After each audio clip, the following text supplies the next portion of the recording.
So with the recent sale of the James Bond franchise to Amazon, might be a good time to think about what we're going to do from here on out.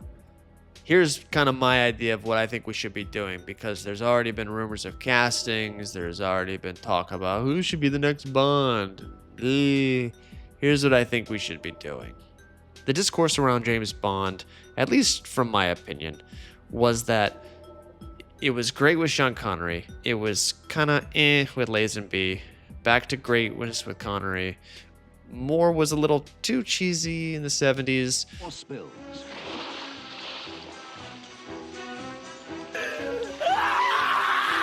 Dalton was too serious in the 80s. And you're dead. Brosnan was too campy in the 90s.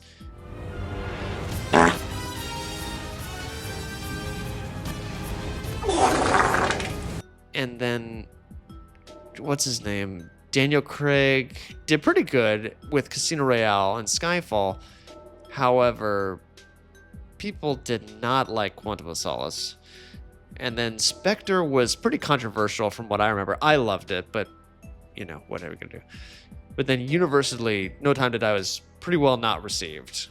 Technically, if you want to go by the numbers, Craig only has 2 universally praised Bond films.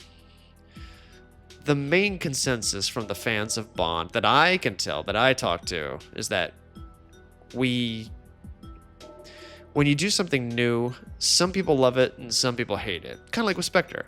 Some people liked it, some people didn't. You can't always make everybody happy.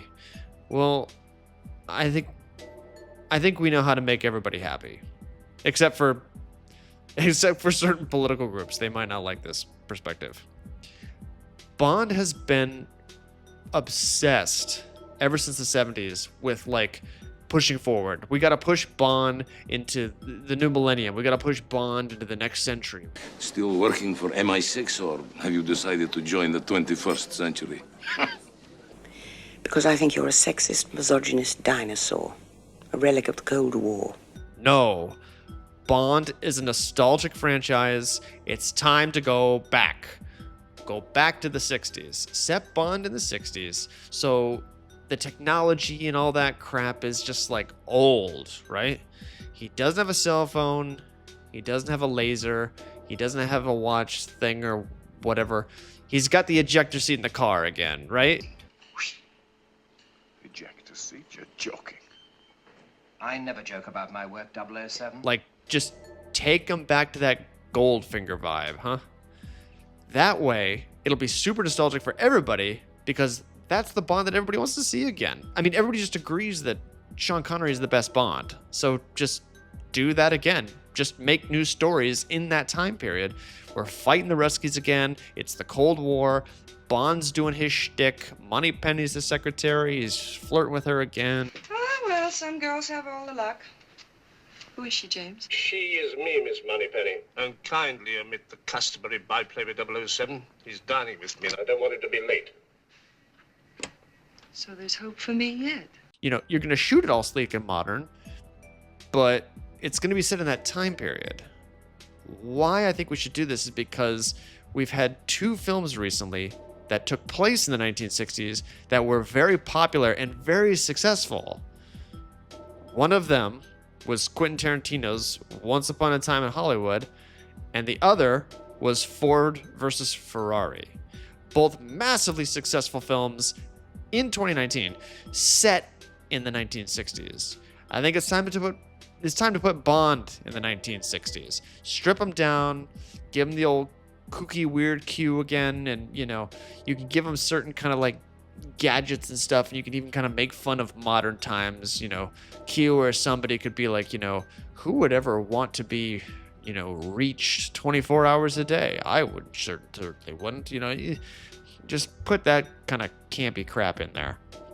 That'll please the old diehard fans. It'll be trendy and cool and retro for the new fans, because anything you do with Bond is just going to be compared against the old, so just do the old. We need to lose this whole, like, terrorism thing. Private banker to the world's terrorists. When I analysed the stock market after 9/11, The CIA discovered a massive shorting of airline stock. There's a terrorist attack all the time, or there's like, or every, like the cyber attacks, and we've got he's hacking into the mainframe, lose all of that stuff. Ugh, strip it back. Guy wants gold, or guy wants money, or guy wants power or political control or whatever. Just go back to those tried and true things, because even in modern day we see people like corporations trying to take over the world, but I don't know, just put it in a cozy time frame, and we can go to a little fantasy land, and we don't have to deal with modern politics and stuff like that. The biggest problem with Bond is that he's a nostalgic character set in modern times. It just doesn't work. It doesn't work that way anymore. Put a nostalgic character in a nostalgic time. That way you're double dipping here, folks. If you put a guy like Bond in modern times with global terrorism, nuclear holocaust, political discourse, we're just reminded of how awful modern day life is, and we just get turned off. We go to the movies for the fantasy. We go to the movies for the fun.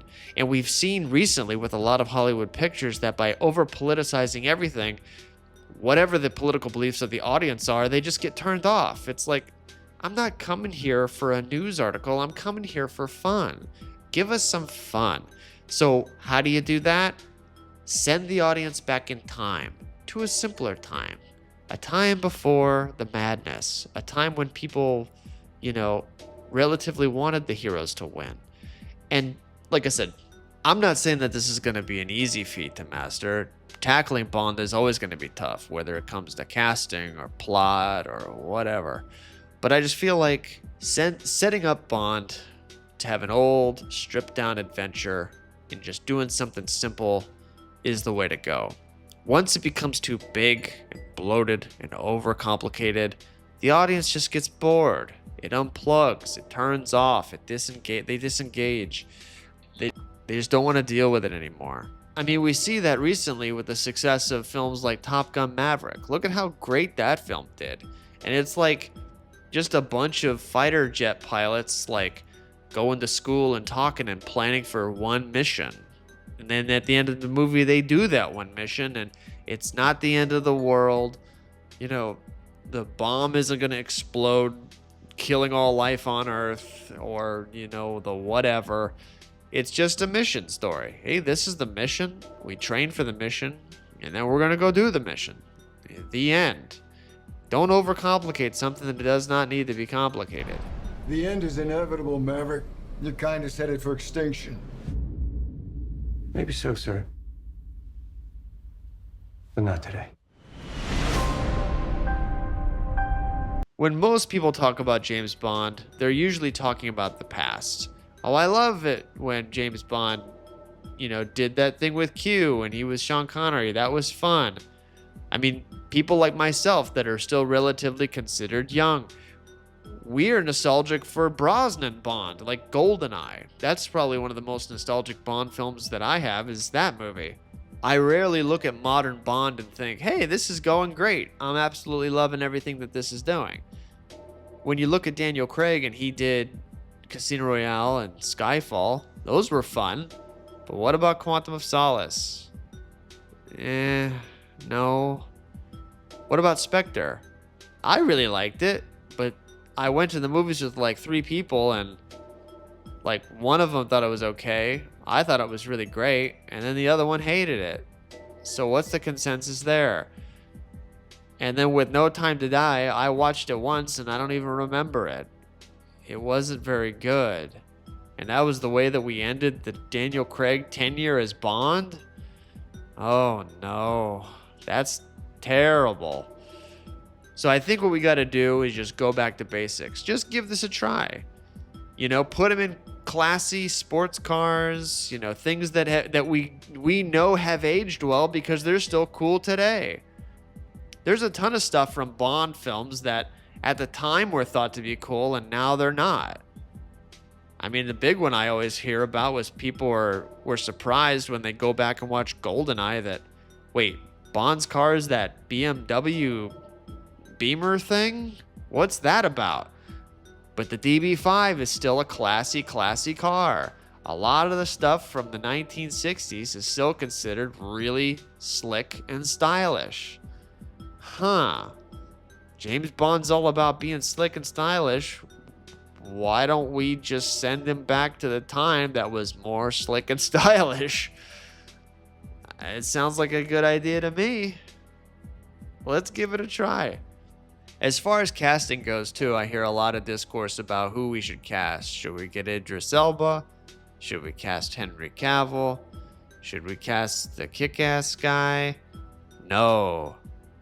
Get some unknown, really good actor that's doing some nose to the grindstone good work somewhere in London. Hey, this guy's really great. He's been doing stuff for 10 years. He hasn't gotten recognized yet. Puts in the good work. Nice looking fella. Throw him out there. See what we can do. Don't try to get a movie star. Henry Cavill, too famous. Idris Elba, too famous. Kick-Ass guy. I don't even know his name. What's his name? I don't know. But he's been in a Godzilla film, so he's too big. Anyway, that's what I think that they should do with the James Bond franchise. Don't overthink it. Strip it down. Make it simple. Make it fun. And maybe even make a little miniature, like, 3-story arc of a trilogy out of it. Hey, we're going to set up a few things in this first film. Maybe introduce Spectre in the second film. And then the third and final film will be the conclusion. I don't know. Don't overthink it. Oh, and also find some people that like James Bond to probably write the script. That seems to be the newest unfortunate trend in Hollywood right now, is they hire a bunch of people to write for this intellectual property that don't like the property. Yeah, don't do that. Because if the writers don't like the project, why the hell should I like the project? Anyway, that's what I think that they should do with Bond. Just have fun with him again. Don't take him too seriously. He should be handsome and dashing and charming and tongue-in-cheek and kind of funny. Why do you always wear that thing? I have a slight inferiority complex. And then kind of violent. He should be a little bit of mix of everything. Kind of like his martini. Dry martini. Oui, monsieur. Wait. 3 measures of Gordon's, 1 of vodka, half a measure of quinoa lily. Shake it over rice and then add a thin slice of lemon peel. Yes, sir. You know, I'll have one of those. So will I. My friend, bring me one as well. Keep the fruit. That's it? Anyone wants to play Pocono? Someone's in a hurry. Mix them up with a lot of good qualities. Shaken, not stirred. It's not that complicated, folks. And remember, just have fun with him, alright? Don't overly politicize it like the rest of my existence. But Amazon does own him, so I don't have a lot of high hopes. Anyway, I know that's really depressing, but so is the state of modern cinema. Shocking.